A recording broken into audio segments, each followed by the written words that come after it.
I want to talk about a concept today called assigning value. I recently came across a TikTok video by a user named Erin McGough. I'll put her stuff on screen here. But yeah, so I was scrolling through TikTok and I saw this video and she brought up the name of an interesting concept called assigning value. And when I saw the video, I thought to myself, this is exactly what men who have not had the best dating success oftentimes do to their detriment, meaning that the way that they've learned to interpret the world is such that any kind of feedback they get from women is always tilting towards either the negative or tilting towards this woman possibly really doesn't want to see me or is just treating me differently as a joke, but it's not really the way that they feel about me.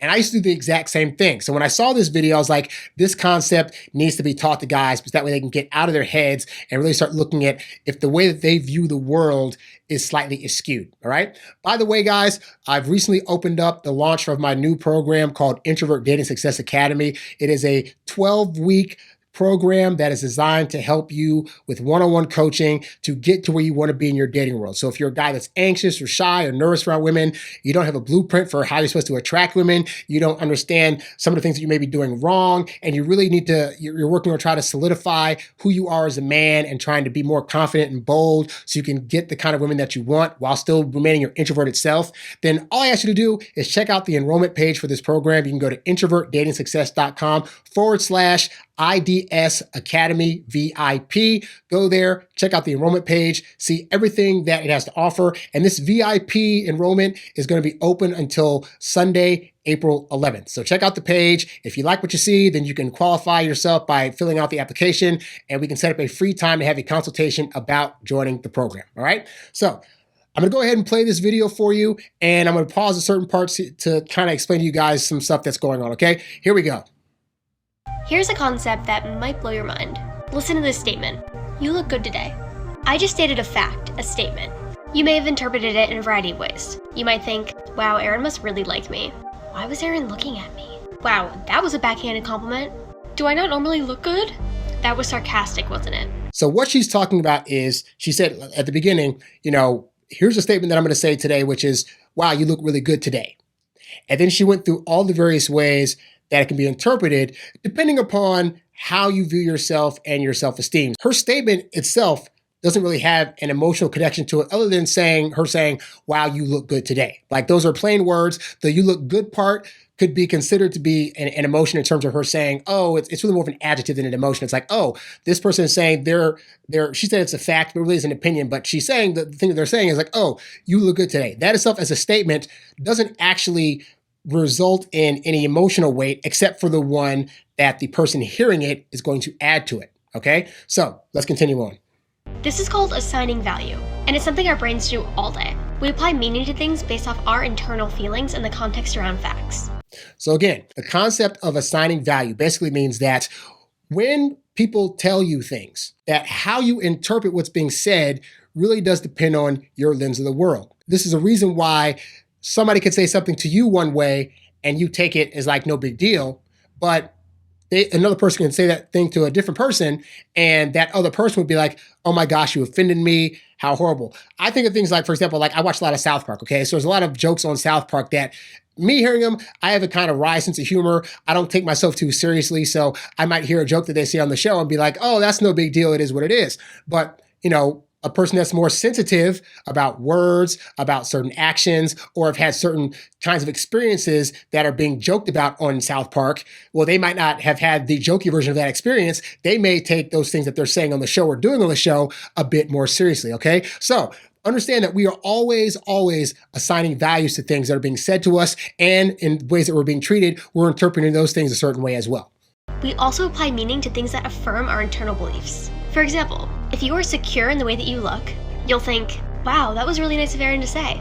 But if you're more insecure about the way that you look, you'll think, wow, that was super mean of Aaron to say. When in reality, what I said had no meaning. You're just applying meaning to it. Okay, so what does this mean? It means that because everybody's interpretation of stuff is different, when somebody comes to you and says something or treats you a certain way, those actions and those words, they themselves, that the person that's saying it or doing it, has already assigned a meaning to it. Meaning they're saying, I'm saying this thing because I think it's going to be a nice thing, or I think it's going to be an effective thing. And the way that they're saying it out and interpreting it on their own when they say it or do it to you is not necessarily the same way that you're going to accept it. But depending on your lens of the world, it's going to change up. So how does this affect you as a guy? I'll let her finish up and then I'll go into that. How people apply meaning to statements says a lot about their internal state of mind. So for the rest of the day, try and be conscious of where you're applying meaning that doesn't actually exist. And think to yourself, is that really what they meant? Or am I just applying meaning? Okay, so how does this now relate to you and your dating life? I found that in my early years, I was a bad dater. But in hindsight, was I really a bad dater?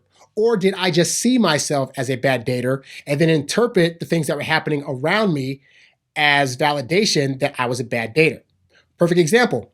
There would be times where women would actually compliment me, or they would, follow me around campus, or and in hindsight, I could see they had that kind of drooly look in their eyes as if to say like, oh my gosh, he's actually really attractive. But my lens of the world at the time was that I was not attractive. I was kind of a goofy kid. Women weren't going to find me attractive. And despite evidence to the contrary, I could never legitimately see any kind of woman that would actually have a crush on me, or if they did, would want to have that crush long term. So what would happen? I'd be in situations where women would give me compliments. Women would be overly flirty with me. And because my viewpoint of the world was that women are not going to find me attractive, I would interpret it as what? Oh, this is just a joke. Oh, they're just being friendly. They don't really mean that. There's better looking guys out there. Why would she want me? And that really affected my ability to date because, I was a bad dater, but I also wasn't giving myself opportunities to date because the times that I would have to actually have women showing attraction to me, I could not take it in as this woman's actually attracted to me. And so for some of you guys out there that are having troubles dating, some of it can very well be your station in life. It could be you're not the best looking guy at the moment. It could be a wide variety of things. But a big part of it could also be that you have assigned yourself to this role of being the martyr for dating. As if you're the one that's like, oh, woe is me. I'm the nicest guy on earth and no woman's going to ever want to date me and I'm just too good and I'm just a horrible person or whatever it is. You had that thought process. So now, because you have that lens of the world, you're not even looking around to actually notice the women around you that would actually go on dates with you. You're not looking at potential women that you're friends with that have been actually showing you flirty signals and would date you if only you would be the one to say, hey, we should go on a date. You're not going to parties and looking across the room and seeing girls that are looking at you and saying, man, that guy's kind of cute. I want him to approach me, because in your head, no woman wants you to approach them. So then why would you look for signs that would indicate that? See, understand something. Our lens of the world on ourselves is so strong that all we do, for the most part, if we're not aware of it, is look for evidence that backs up how we view the world. So if you view the world as a place where women don't want to date you and they only go after mean guys and they're, not trying to go after you and your hobbies are weird to them and you're strange or whatever, all you're going to do is look for evidence of that.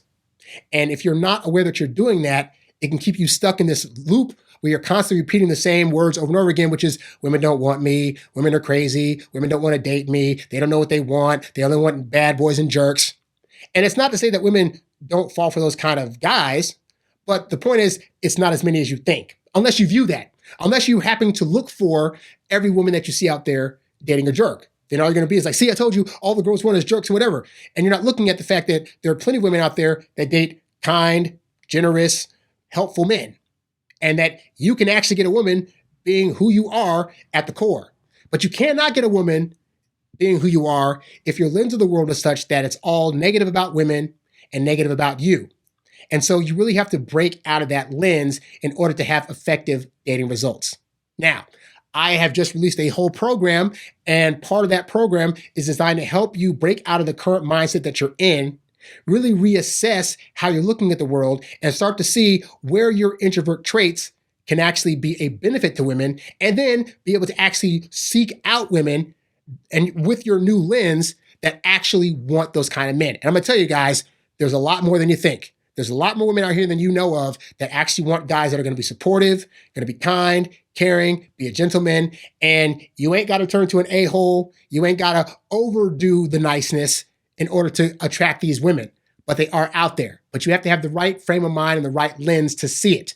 If you want help to develop that, then go to introvertdatingsuccess.com/IDS Academy VIP to check out the Introvert Dating Success Academy. Again, it is a 3-month one-on-one personalized coaching program. It includes 12 weeks of one-on-one coaching. It includes 12 video modules that are going to give you the complete blueprint that I use time and time again to be able to map out your dating life, to go from dating all the way to actually getting women. It goes into the intricacies of communication, about interaction, about first dates, about how to know when to kiss a woman and say all these great things that are in the program. And we have some amazing bonuses that are included for a limited time with this VIP launch as well. So again, if that's something that you need help with and you think I can help, go to introvertdatingsuccess.com/IDS Academy VIP and check out the enrollment page today. But regardless of whether you apply for my program or you don't apply for the program, really start focusing on 2 things. 1, is the way that you currently view the world actually beneficial to your dating life? And 2, if not,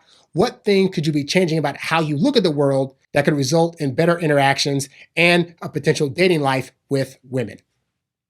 If you found the info in this episode to be helpful, please show your support by clicking on the tip jar tab, the link of which can be found at the website and in the description below. Be sure to like, share, subscribe, and comment on this episode and catch new episodes right here on YouTube or wherever podcasts can be found. In the meantime, be sure to check out these other episodes so you too can learn to date as your introverted self while still getting your alone time. Thanks for watching, and I'll catch you next time. Peace.